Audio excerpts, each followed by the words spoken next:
Hi, I'm John Johnson.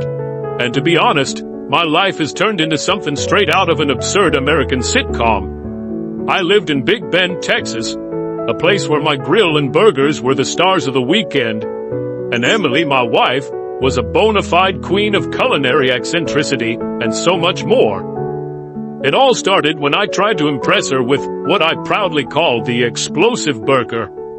I figured that a mix of spicy sauces, sweet flavors, and a dash of family secrets would be the ultimate American declaration of love. Emily looked at me with a half-forced smile and said, "John, I didn't know our life was meant to taste like a bitter surprise." Right then, I realized I'd hit peak absurdity.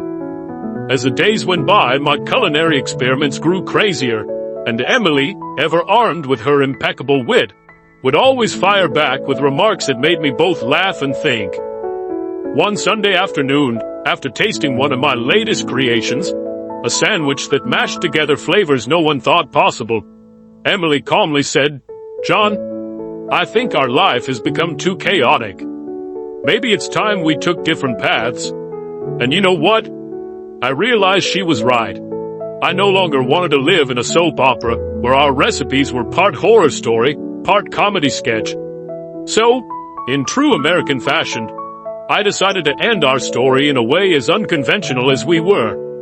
One evening, at the Lone Star Saloon, our favorite bar where we used to kick back with friends, I raised a glass of bourbon and announced the divorce. It wasn't a tearful moment. It was filled with laughter and applause. I said, "Emily, thanks for all the life lessons and for showing me how to appreciate even the craziest combinations.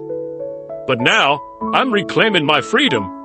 The freedom to create, to mess up, and most importantly, to savor life my way." I split everything in the most absurd way possible. I kept my legendary grill, and Emily took off with the recipe collection and the culinary secrets that would never see the light of day again.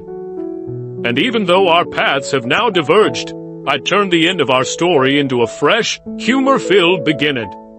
So if you ever feel like life is getting too spicy and absurd, just remember, sometimes you have to write your own happy ending, even if it's one straight out of an American movie.